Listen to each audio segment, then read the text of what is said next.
Voilà. Ah, c'est bien, merci.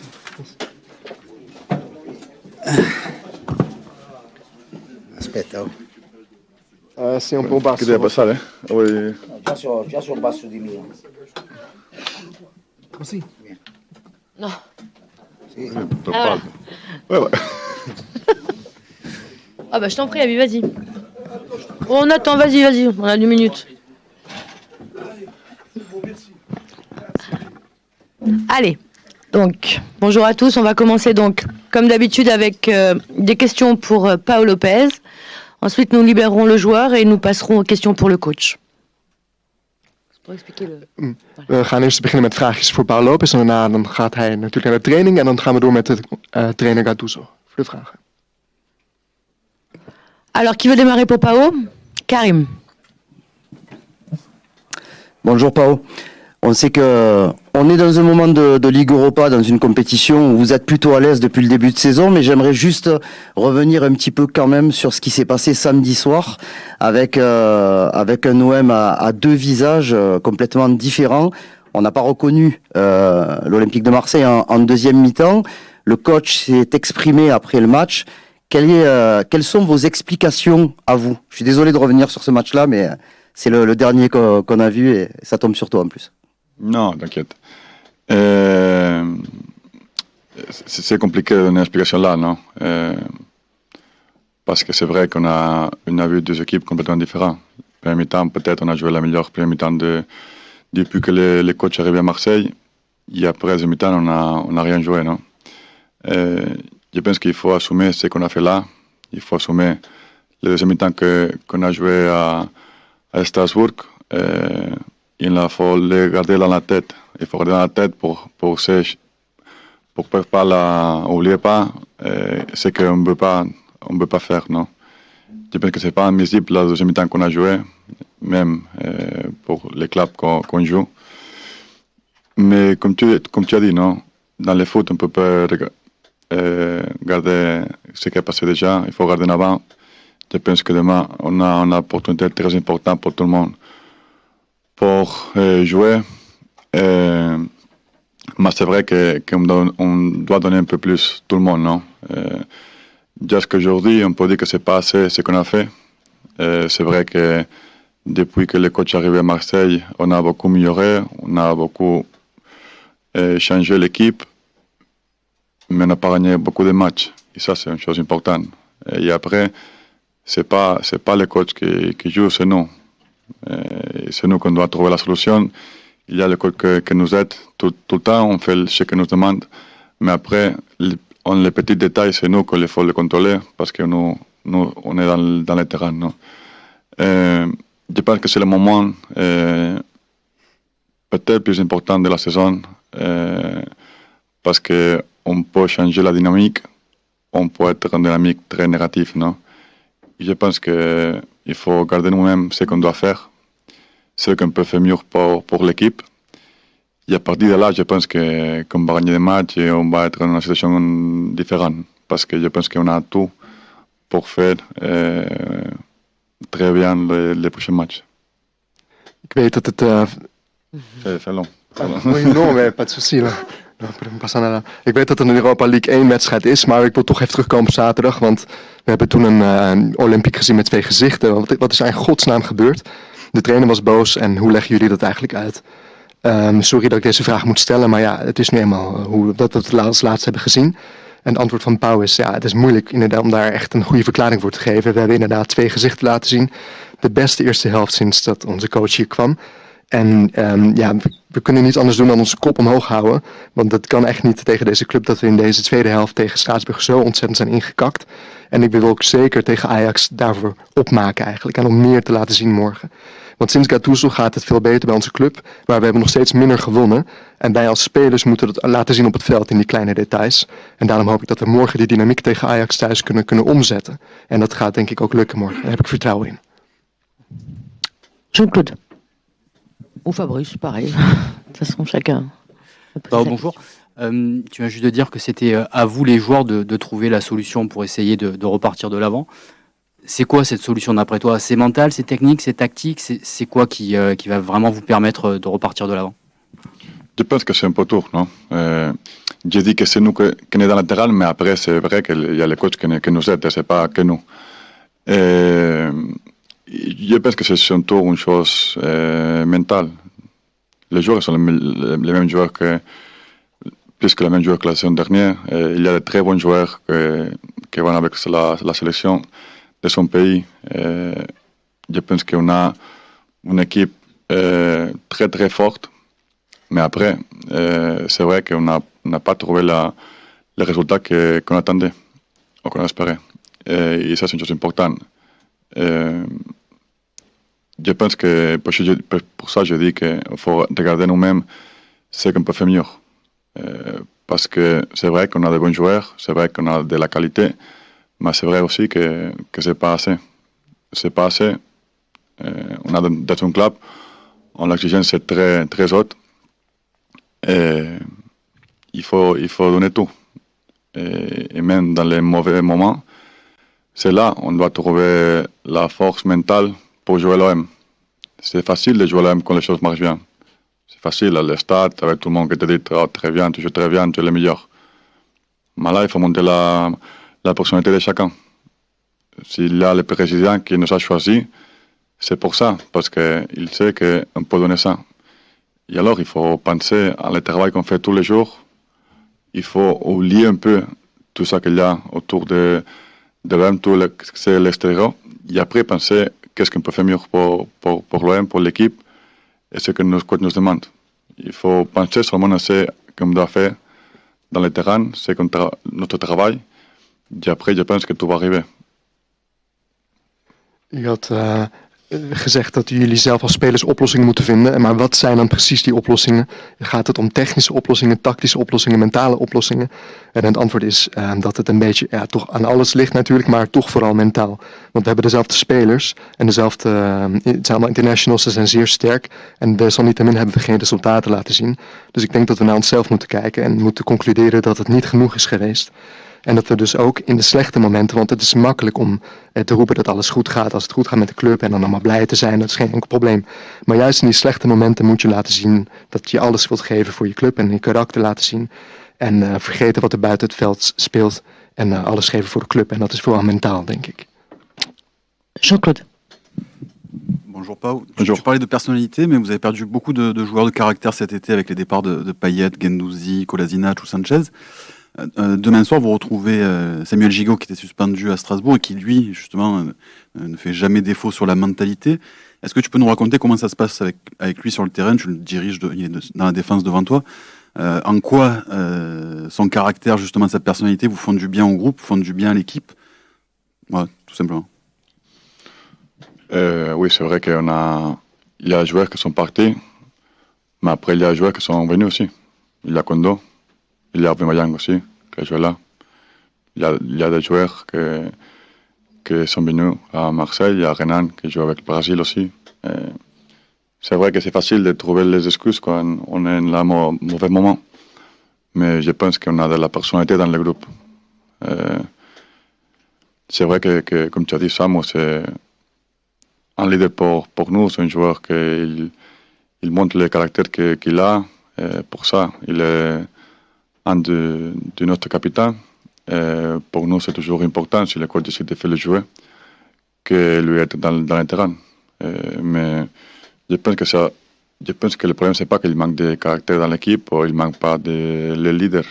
Je pense pas ça. Il y a de très bons joueurs, il y a des joueurs avec de l'expérience qui ont joué à beaucoup de bonnes équipes. Ils ont joué Champions League, Europa League avec la sélection.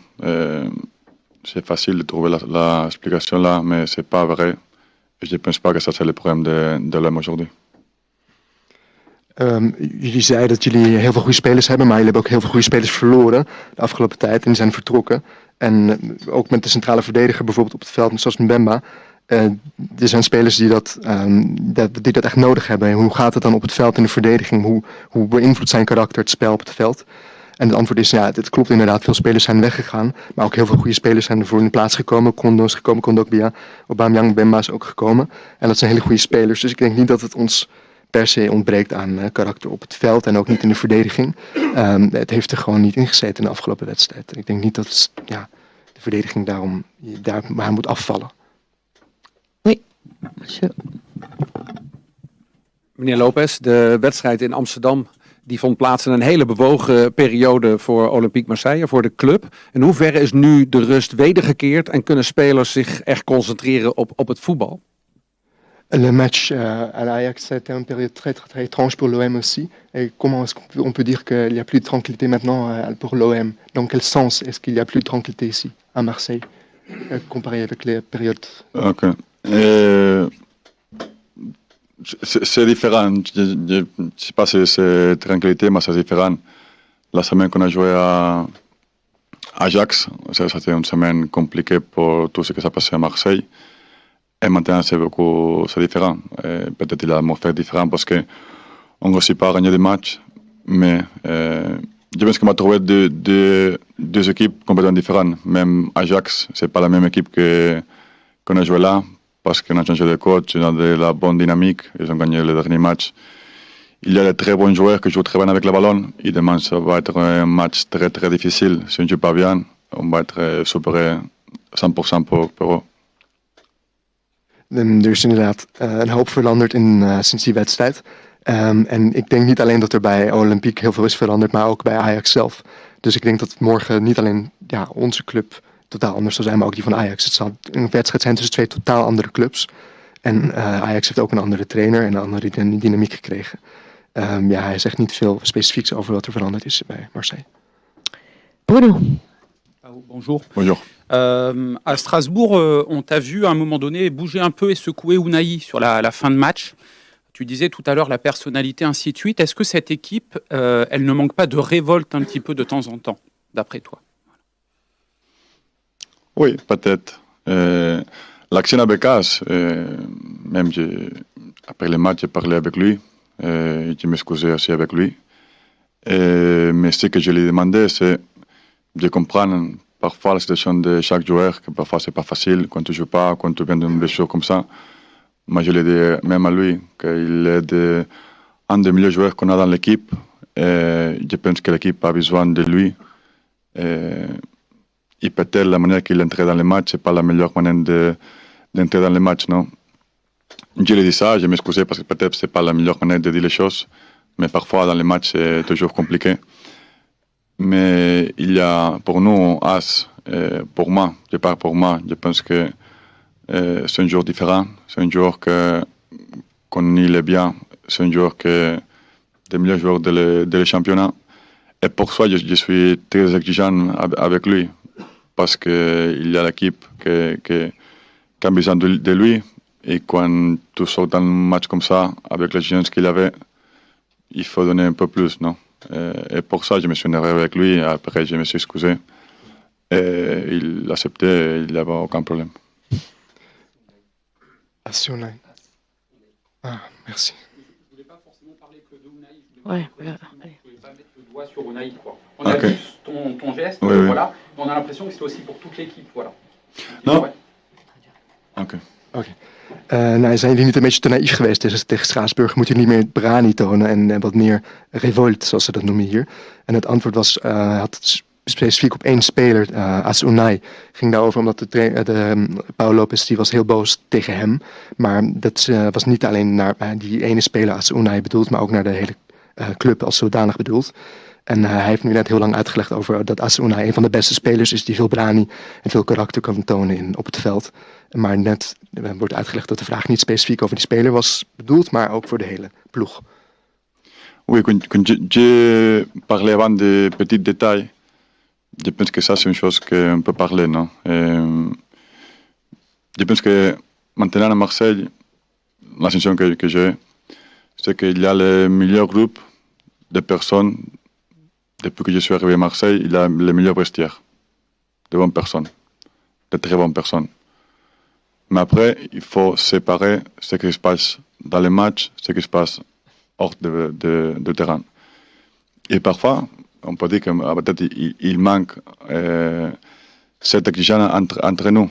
Il faut être plus exigeant avec les partenaires, il faut lui demander plus.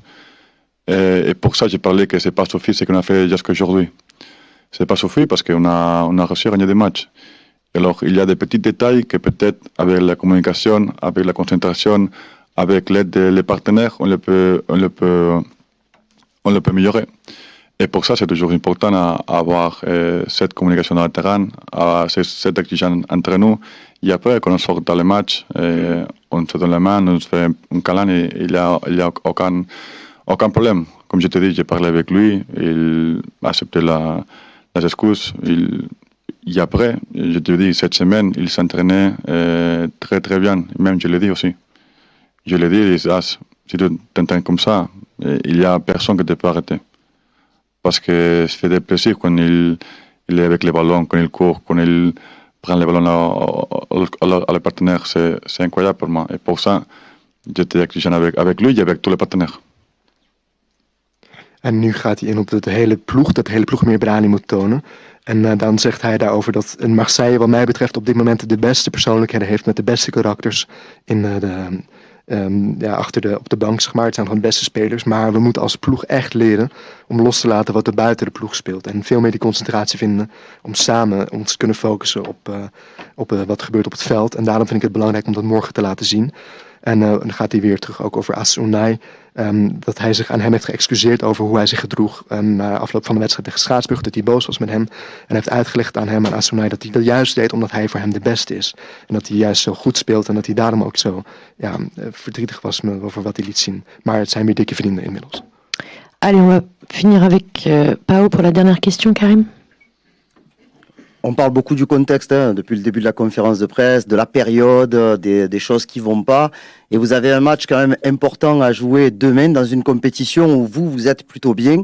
Vous avez votre destin en main, peut-être même avec un résultat positif. Vous pouvez déjà valider une qualification pour le prochain tour de la Ligue Europa.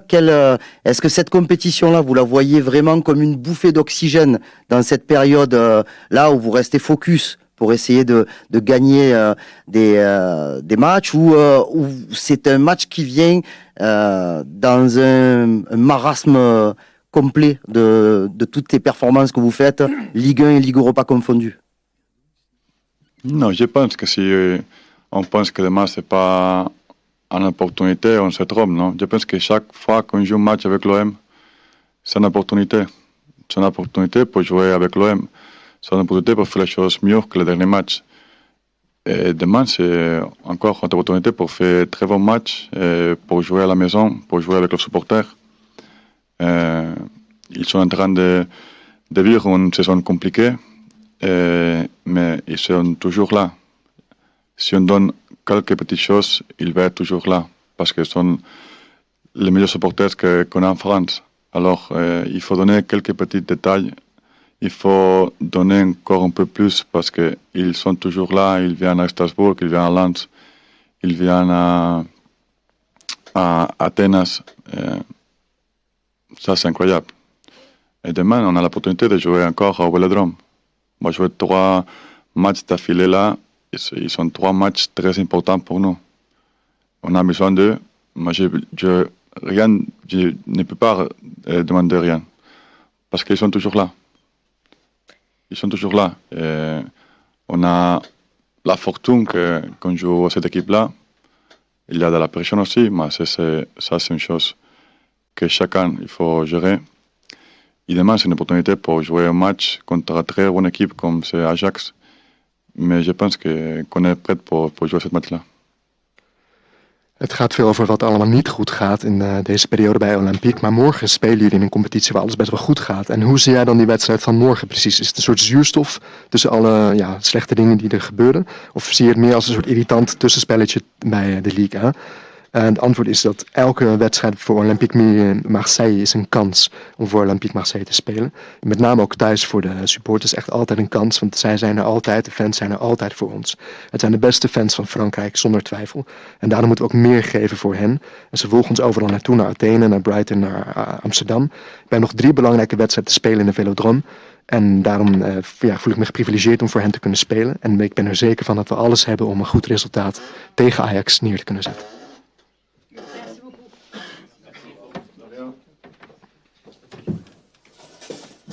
On y va. Allez, Karim, on démarre avec le coach. Bonjour. Bonjour coach. On vous a quitté samedi soir avec la tête vraiment des mauvais soirs. Vous cherchiez à trouver des explications auprès de votre groupe. Je suppose que vous avez discuté avec vos joueurs.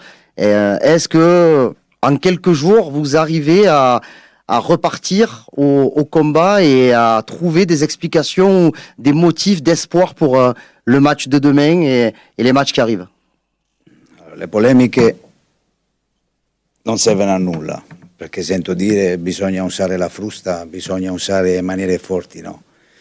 Bisogna capire, e i dati, vi leggo 2 dati, no? Che sono fondamentali. E dopo vi dico anche le partite, da quando è cominciata la stagione. Vi parlo di Panathinaikos, vi parlo di Nantes, vi parlo di Metz e vi parlo delle mie partite. Vuol dire che questa mentalità è partita all'inizio stagione. Dopo vi leggo, tu dimmi, scusa per la traduzione di domenica sera perché è stato un disastro. Chiedo perdono io a nome della società. Possesso palla primo tempo 17-44, 66%. Secondo tempo 10 minuti e 16 secondi, 48% di possesso palla. Baricentro 63 metri,9, 50 metri 0,4 secondo tempo. Pressing 56 metri,5 primo tempo, 31 metri,3 secondo tempo. Palle giocate in zona area, gli ultimi 25 metri, 48 palloni giocati negli ultimi 25 metri, 13 palloni giocati nel secondo tempo. Che vuol dire?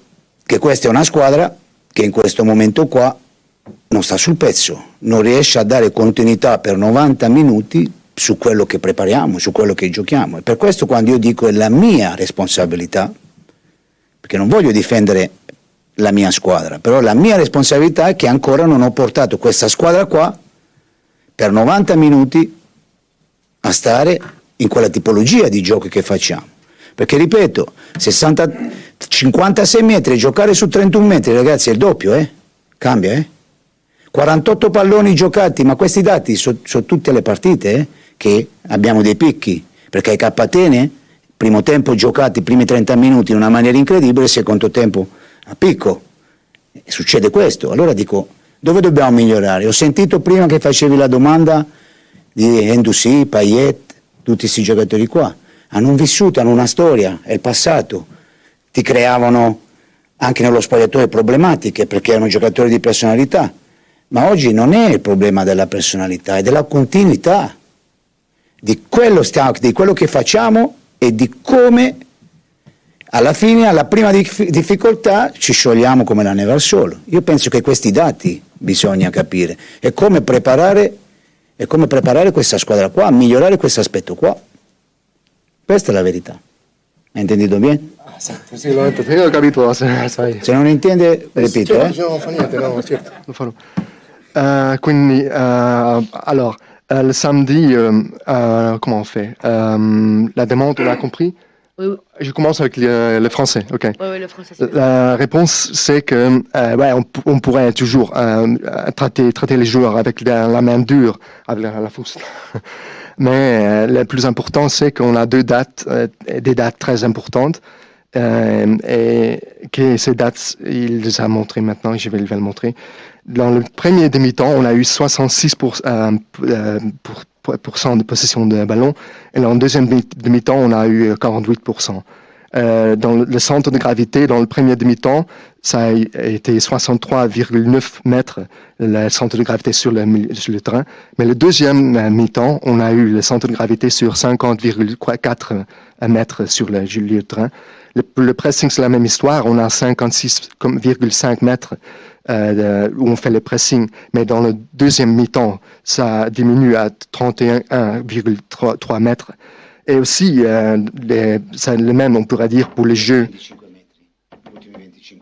Ah, ok. Dans les dernières 25 mètres, pas 31,3. Alors, le pressing diminue à 25 mètres. Questi sono gli ultimi passaggi, gli ultimi 25 metri, 48 passaggi Sì, questo l'ho capito. negli ultimi 25 metri, secondo tempo 13 ore. Sì, ma ancora stavo parlando. Stai parlando di quello, scusa. Après aussi, on a eu les jeux qu'on a joués dans les dernières 25 mètres du lieu de terrain. Sur la pelouse, alors sur le lieu offensif, sur leur partie de la pelouse, les dernières 25 mètres. Et là, on a eu 48 joueurs offensifs dans le premier demi-temps, 48. Et dans le deuxième mi-temps, ça a descendu à 13 joueurs. Et c'est incroyable, c'est une diminution de plus que 50%. Et cette histoire, on la voit partout, hein. Aussi avant quand je suis rentré ici, contre Metz ou aussi à Athènes et dans les autres matchs qu'on a eu dans les Ligue 1 et aussi dans les Ligues d'Europe. Alors, tout ce qu'on parle de la mentalité, je veux bien sûr, j'ai aussi entendu parler des Payet et tous les joueurs qui sont partis. Je comprends bien, ils sont partis et on a perdu un peu de mentalité, un peu de caractère dans le spoliatorio entre les joueurs. Moi, je vais très bien. Mais pour moi, je prends ma responsabilité, c'est qu'il faut de la continuité dans notre jeu.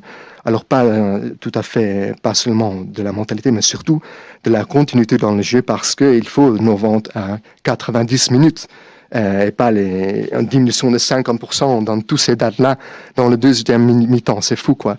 Alors ça, c'est moi responsabilité comme coach pour qu'il y ait de la continuité dans notre jeu.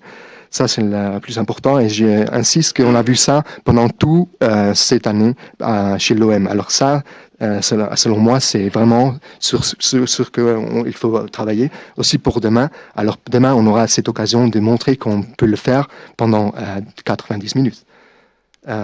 Nederlands. Aussi, on s'excuse pour la traduction qu'on a faite, qu'elle était très mauvaise, j'ai entendu, pendant l'autre match, après l'autre match, et on s'excuse en nom de tout l'OM. Il y avait beaucoup de fautes, je ne sais pas exactement. Het Nederlands, zaterdag had u gezegd dat u heel boos was, dat u op zoek was naar heel veel oplossingen. En dat u heel veel uitleg heeft gegeven en spelers heeft gesproken hierover. En waar vindt u dan die hoop voor die oplossingen die je morgen gaat vinden? Waarin zit dat en dan? Heb je dat gevonden? En dan zegt Gattuso, ja, ik kan ze met de voet staan. Ik kan ze wel achter ze aan gaan lopen zitten. Maar wat mij betreft is het belangrijkste dat het bij Marseille niet een kwestie is van persoonlijkheid, maar van continuïteit in het spel. Van dat je laat zien dat je het en de eerste helft en de tweede helft kunt vol blijven houden. Hij heeft een paar statistieken opgesomd. Dat er 66% balbezit was in de eerste helft, 48% in de tweede helft. 63 meter was het... op 63 meter van het veld werd de bal gespeeld door Olympique. Dus veel meer op hun helft van het veld. En in de tweede helft was het maar op 50. Dus ze waren veel meer teruggezakt. Ook de druk zetten was veel hoger in de eerste helft. 56 meter tegen 31 meter in de tweede helft. En het aantal passes die we hebben gemaakt in de eerste helft binnen hun 25 meter gebied, dus in hun gebied voor de doel. 48 passes in de eerste helft, 13 in de tweede helft. Dus ik wilde graag ophameren dat het bij ons niet een kwestie is van karakter of van allerlei dingen. Van bijvoorbeeld oude spelers zijn vertrokken, zoals Payet en andere belangrijke spelers. Dat is natuurlijk ook belangrijk, maar voor mij, waar ik mijn verantwoordelijkheid neem, dat is de continuïteit van het spel. Dat we de 90 volle minuten moeten volhouden. En dat is waar ik mee werk als trainer met mijn spelers, want ik benadruk, dit is een patroon dat we tot nu toe het hele jaar door hebben gezien. Dat het inkakt in de tweede helft. Jean-Claude. Bonjour. Vous récupérez Samuel Gigot pour le match de demain. Est-ce que vous pouvez nous dire ce qu'il vous apporte sur le terrain et dans le vestiaire et en quoi c'est important pour l'entraîneur que vous êtes de pouvoir compter sur un joueur qui a une mentalité de guerrier, qui incarne les valeurs du club et qui représente aussi la région? L'altra volta ti ho risposto, gli ho messo io il nome Guerriero, l'ho chiamato io Guerriero, sono parole che ho detto già l'altra volta. È un ragazzo che fa tutto al top, si allena sempre al top. E prima Paolo parlava dei bravi ragazzi, noi dei bravi ragazzi ci facciamo nulla. Ha detto che siamo bravi ragazzi, la verità.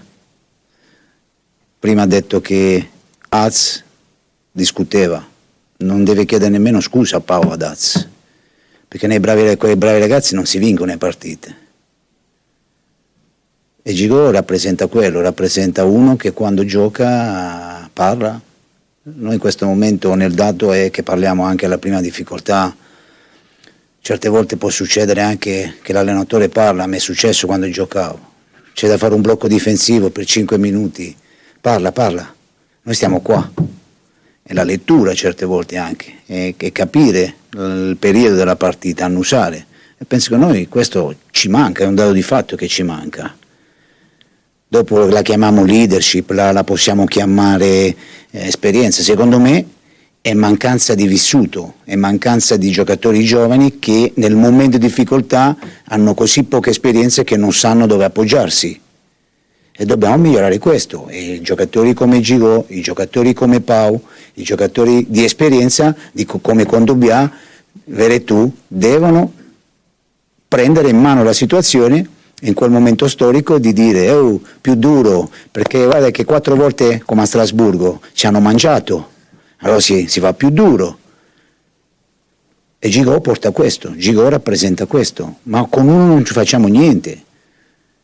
Kondo lo può fare perché ha vissuto, Veretout ha un vissuto, ma se andiamo a cercare il vissuto su Bilal, su Ili, su giocatori che ancora hanno poca esperienza sul vissuto, e penso che questi giocatori qua devono portare questo. È che questo che in questo momento, ma non la chiamo leadership, perché è troppo riduttivo per chiamarla leader o non leader, perché c'è il leader che ti mette una bomba tutti i giorni nello spogliatoio, che ti fa casino tutti i giorni, che a me va bene come allenatore, c'è allenatori che non gli piace, a me mi va bene, perché ho gestito spogliatoi difficili, che avevo situazioni così, però questo è vissuto, io non la chiamerei leadership. Lei ha detto che è stato un guerriero. No, Giroud è un guerriero. Ok. Lo è veramente, quindi. Sì. Ok. Io non sono stato un guerriero. Ok. Alors, il a dit que Giroud c'est vraiment un guerrier, ça c'est vrai. Et c'est un joueur qui fait tout vraiment à 100% tout le temps. Il travaille tout le temps, il fait tout vraiment très bien. Et on a senti Pau parler des bons garçons dans le club et entre les joueurs, mais un peu comme les choristes. Et que Pau aussi ça a excusé à l'autre joueur quand il s'est fâché avec lui. Mais selon moi, Pau n'a pas dû s'excuser à lui, parce qu'on ne peut pas vaincre des jeux avec des choristes, avec une bande de choristes. Il faut, alors pour moi, Samuel représente ça. Il parle sur le terrain, il dit ce qu'il pense. Et on peut appeler leadership, c'est pas, à mon avis, c'est pas ça. C'est plutôt qu'on a de l'expérience dans la vie. Et Pau et aussi Samuel, ils ont ça. Ils parlent, ils savent lire le jeu dans des moments décisifs. Il y a aussi Kondo et Veretout qui savent faire ça parce qu'ils ont de l'expérience plutôt que leadership. Je n'aime pas ce mot. Pas du tout. Et des autres joueurs, ils lisent moins bien parce qu'ils manquent cette expérience vécue dans leur vie. Et alors, c'est à nous c'est à ces joueurs avec plus d'expérience qu'ils doivent parler et prendre en main de ces autres joueurs en parlant. Alors pour moi, Samuel Giroud, il représente ça. Et moi, j'aime très bien quand des joueurs ils se fâchent avec des autres joueurs. J'ai pas de souci avec ça. Pas du tout. Dus de vraag ging over Samuel Giroud, dat hij een belangrijke vechter is. Dat hij morgen waarschijnlijk ook gaat spelen. En inderdaad is een hele belangrijke speler voor mij. Maar niet zozeer omdat hij goed en als het ware een goede speler is. Omdat hij goed traint en hij doet alles goed, 100%, is allemaal prima. Maar het belangrijkste is dat hij heel veel ervaring heeft. En dat hij ook soms boos durft te zijn en dat hij die boosheid toont uit die ervaring. Want je wint geen wedstrijden met koorknaapjes. Je wint een wedstrijd door gewoon keihard soms te zijn tegen elkaar, door ook te praten. Pau die zei net dat hij zich verontschuldigde tegen de andere speler na de wedstrijd, omdat hij boos op hem was geworden. Maar dat had hij niet moeten doen. Hij moet niet boos worden. Hij moet zich niet verontschuldigen. Hoeft allemaal niet. Het is alleen maar goed dat ze boos worden. Ik hou van spelers die boos worden, ook in de kleedkamer. En dat is een teken niet van leadership zozeer, maar meer van ervaring. Van ervaren spelers die de nieuwe spelers bij de hand nemen en die laten zien op bepaalde momenten wat er moet gebeuren. En ook tegen Straatsburg hebben ze ons mangé, hebben ze ons opgegeten 4 keer. En dat is belangrijk op dat soort momenten dat zij dan laten zien, hey, we moeten meer laten zien, we moeten meer druk geven. Dus dat is voor mij Samuel Giroud. Fabrice, pardon. Oui, bonjour. Pardon. Ça fait 2 mois que vous avez repris l'OM en main. Est-ce que quand vous êtes arrivé, vous pensiez que cette mission serait aussi difficile? Et est-ce que toutes ces difficultés, est-ce que ça vous motive encore plus pour essayer de réussir à relever la tête? Ma se era difficile, se non era difficile non venivo qua. Se era tutto facile si proseguiva con Marcelinho e le difficoltà le sapevo dal primo giorno. Ma erano difficoltà in quel momento là che non era squadra, era difficoltà che la linea che la difesa e il centrocampo era una squadra collegata, erano difficoltà diverse. È normale che dopo 2 mesi le difficoltà di oggi sono difficoltà. Io non sono tanto preoccupato, La verità è che io non sono tanto preoccupato, perché la preoccupazione più grande di un allenatore è quando vede la squadra che è morta, che non reagisce. Questa squadra no, questa squadra si allena, questa squadra fa le cose che deve fare, questa squadra non ha la continuità di fare le cose per 90 minuti, il problema è questo. E quando io dico che non sono preoccupato, se vedo la classifica c'ho preoccupazione, sì. E la preoccupazione più grande è che spero che riusciamo a fare bene, perché dopo subentra un'altra preoccupazione, che è la pressione di quello che ti possono far sentire i tifosi qua. Questa è la mia preoccupazione più grande, ma non sono preoccupato per come lavora la squadra, per come gioca la squadra. La preoccupazione più grande è il perché. Oggi questa squadra qua ce l'ho, lo so perché in questo momento devi stare, non abbiamo la capacità di stare sul pezzo per 90 minuti, ed è un dato di fatto questo, lo tocchiamo con mano, ci aiutano i dati, ci aiutano i filmati, ci aiuta anche la faccia dei giocatori, la prima difficoltà come subiscono l'evento, però su come la squadra interpreta gli allenamenti, per come scende in campo, io sarei preoccupato se la squadra prende 5 gol, è morta, e io devo andare dal presidente, vado dal presidente e gli dico: ascolta un attimo, cambia allenatore perché io non posso fare nulla. Io non ho questa preoccupazione qua. La mia preoccupazione più grande è riuscire a entrare nella testa dei miei giocatori e farli riuscire a dare continuità, perché abbiamo visto che oggi, per i piccoli dettagli e per la continuità, la prima cosa è una squadra che va in difficoltà. Questo dobbiamo migliorare. E non sono preoccupato. La preoccupazione me la dà la classifica, me la dà l'esperienza, che vado a pensare cose che ancora non sono successe. Allora, per evitarle, cosa si fa? Anche dirle, occhio, perché sappiamo, perché anche i giocatori sanno, prima di firmare un contratto, penso che ognuno di loro, i suoi agenti, io, col mio staff, sappiamo dove siamo venuti. Piazza esigente, piazza storica, piazza che se fai un pareggio con Lille ti fischiano perché è un dato di fatto, ma perché è così e mica vogliamo cambiare. Però non ci dobbiamo aver paura o dire Madonna adesso fare una contestazione, no, si sapeva prima, perché prima di firmare lo sapevi dove vieni. Questo mi preoccupa un po' di più. Se abbiamo la forza dopo, quello mi preoccupa.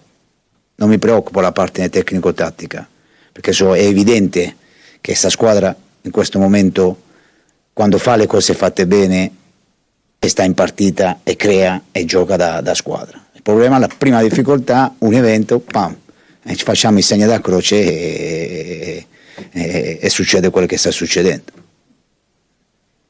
Capito tutto? Oui, tout à fait, certo. Mais si ça n'aurait pas été difficile, moi je n'étais pas venu, pas du tout. Je connaissais 100% les difficultés qu'il y avait alors. Et à mon avis, les difficultés qu'il y avait alors étaient un peu diverses que maintenant. Il y avait des difficultés un peu dehors du terrain.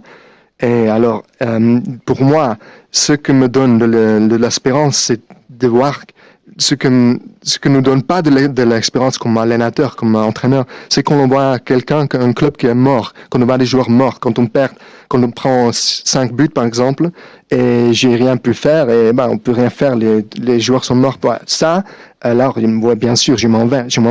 Là, pour ça, je suis préoccupé, mais ça se passe pas du tout. C'est pas tout ce que je vois maintenant comme entraîneur ici à Marseille. Je vois une équipe et des joueurs qui sont pleins de vie, qui donnent leur 100%, qui veulent tous pendant les trainings, pendant les entraînements, ils font tout ce qu'ils peuvent, ils travaillent tout le temps. Alors c'est pas ça que où je veux voir des manquements. C'est juste que je veux de la continuité.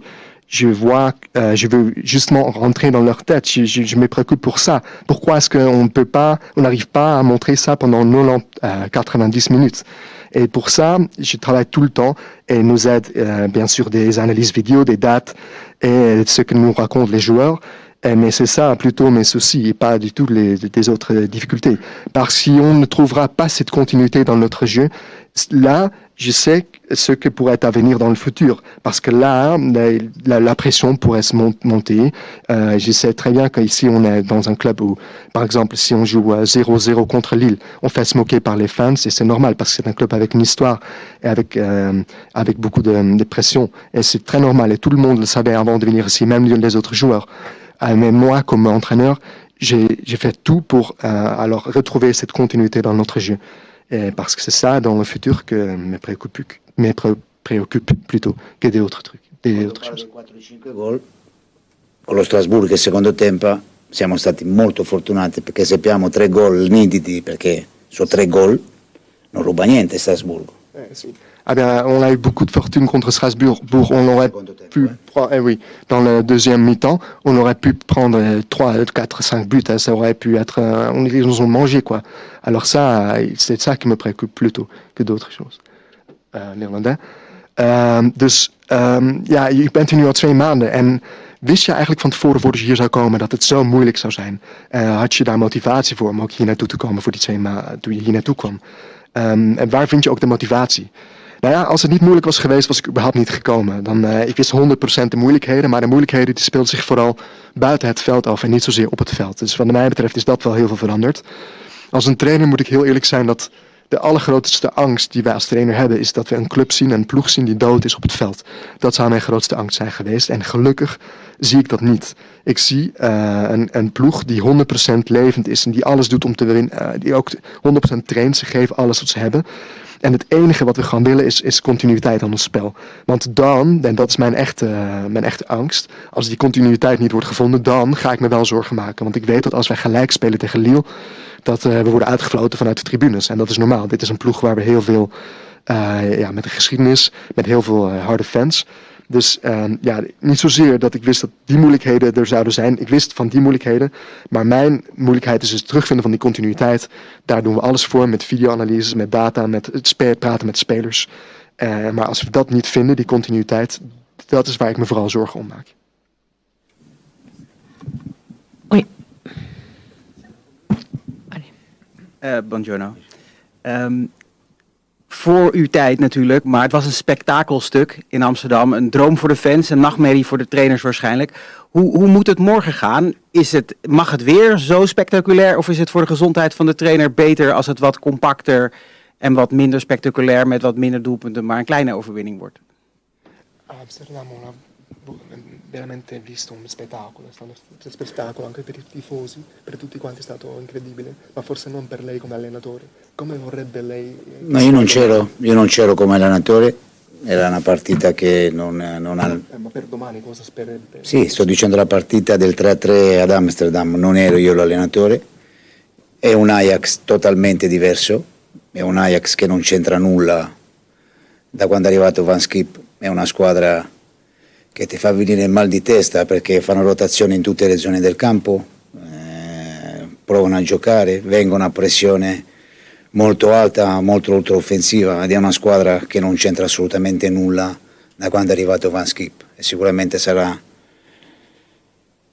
una partita molto difficile per noi perché, ripeto, squadra giovane, squadra con grandi talenti, 2003, 2004 e che in questo momento fanno la loro forza, la pressione ultraoffensiva, ed è una squadra che ruota tantissimo. Ti trovi giocatori che non stanno mai fermi, ti trovi in 5-6 posizioni quando vogliono costruire il gioco e non ti danno nessun punto di riferimento.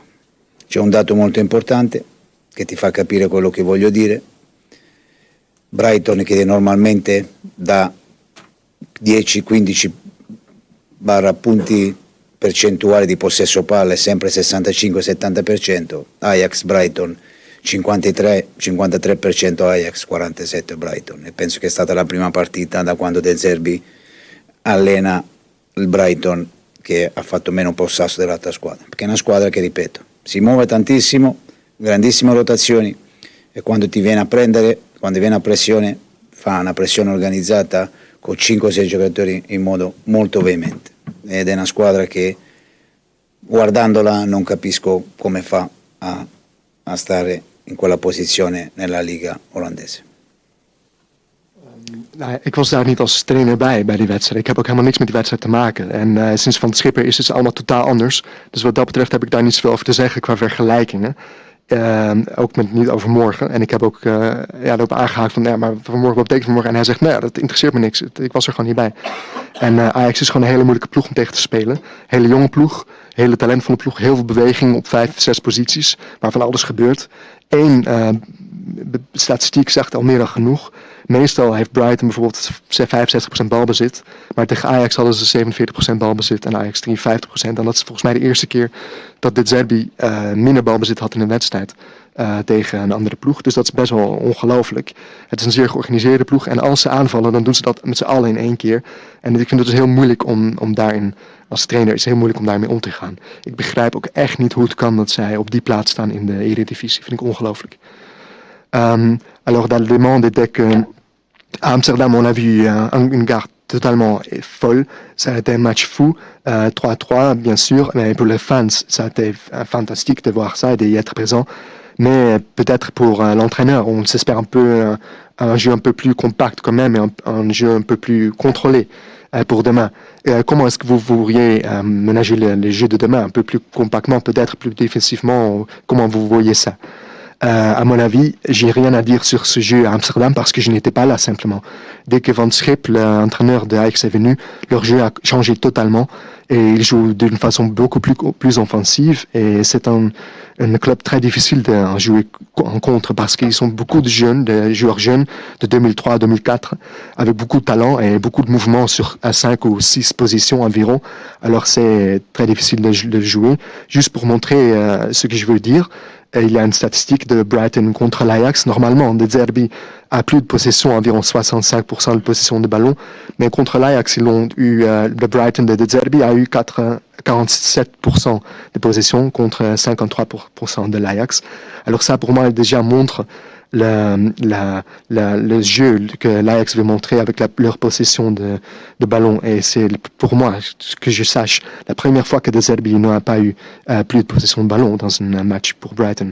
Alors pour moi c'est une équipe très organisée, très difficile de jouer en contre, et je comprends vraiment pas comment ça se fait que l'Ajax se trouve à cette position dans la division aux Pays-Bas.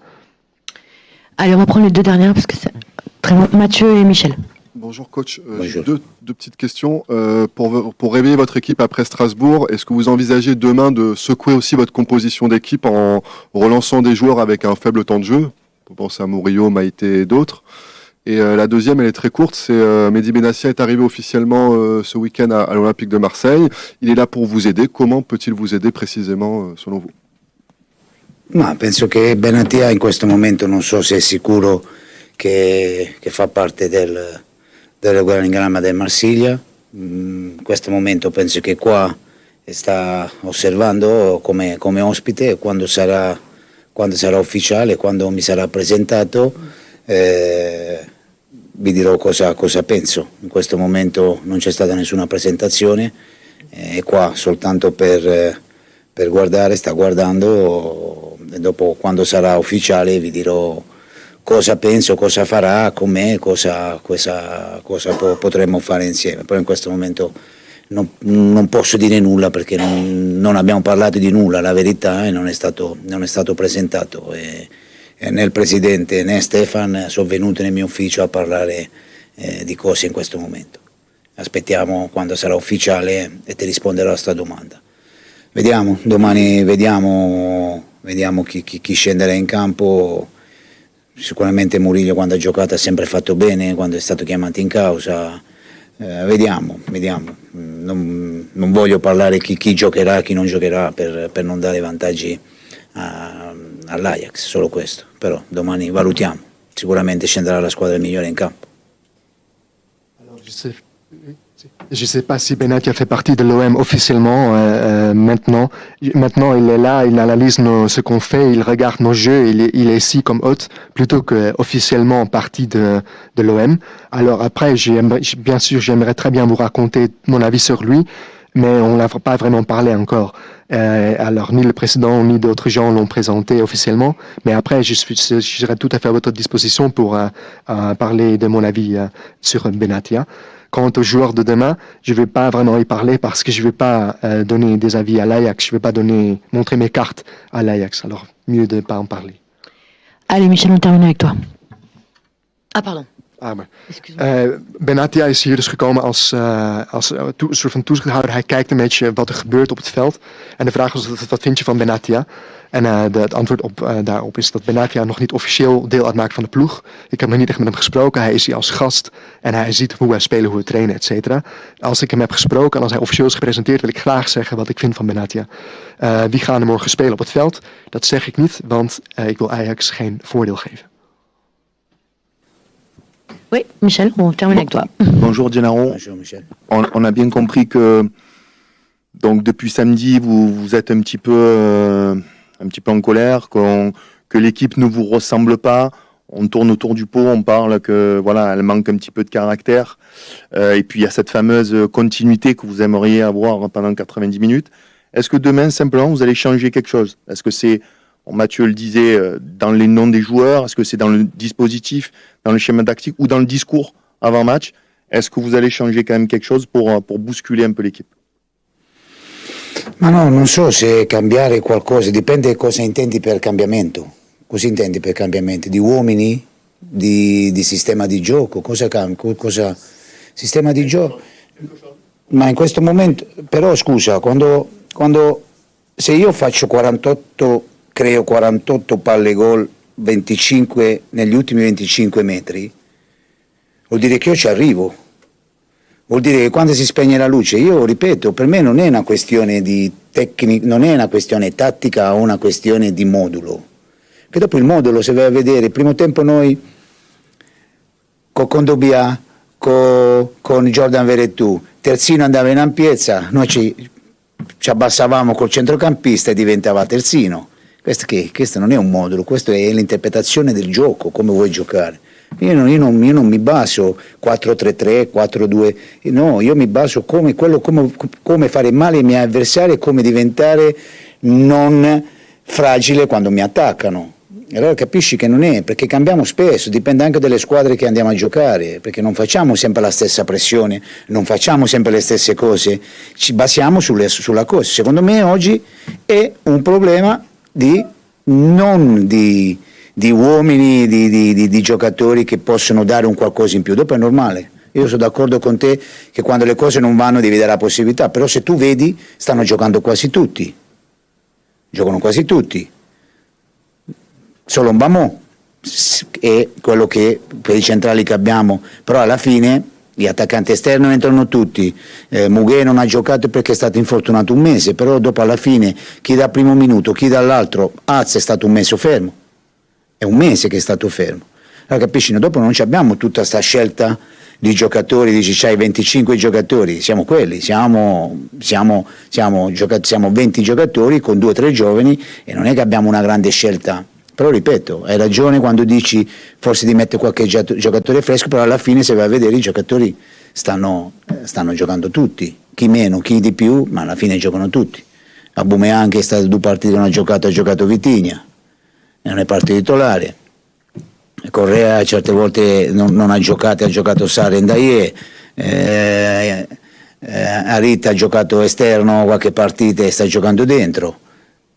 Alla fine possiamo cambiare qualche uomo, però non è che abbiamo tantissimi uomini a disposizione, c'hai l'imbarazzo della scelta.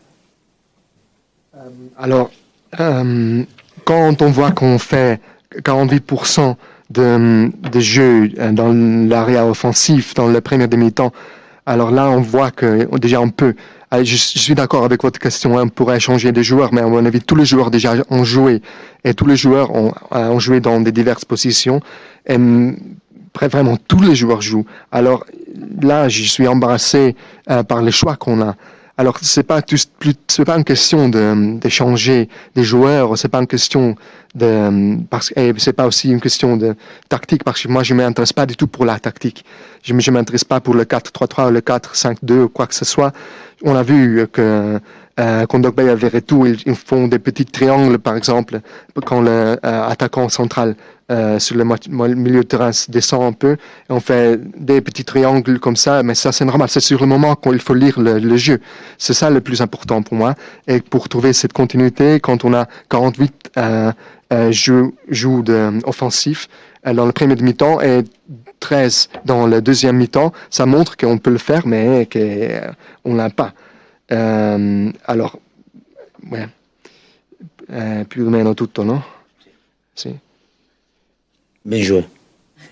Grazie. Oh ja, sorry, Nederlands. Dus wat ga je morgen... Ja. Wat ga je morgen doen om het dan te veranderen? Ga je ze aanspreken? Ga je ze aan de spelers inbrengen, et cetera, om die continuïteit terug te vinden? Wat bedoel je met continuïteit? Want volgens mij, wat bedoel je met veranderen? Alle spelers spelen wat mij betreft.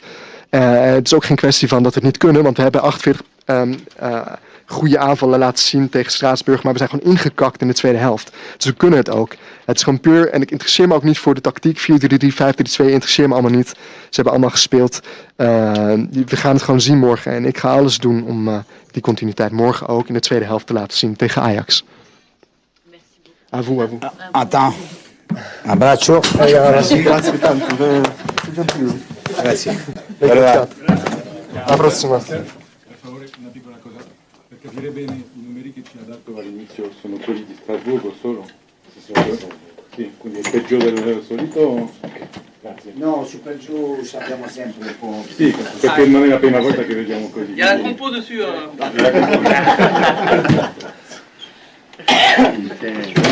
Pour les chiffres.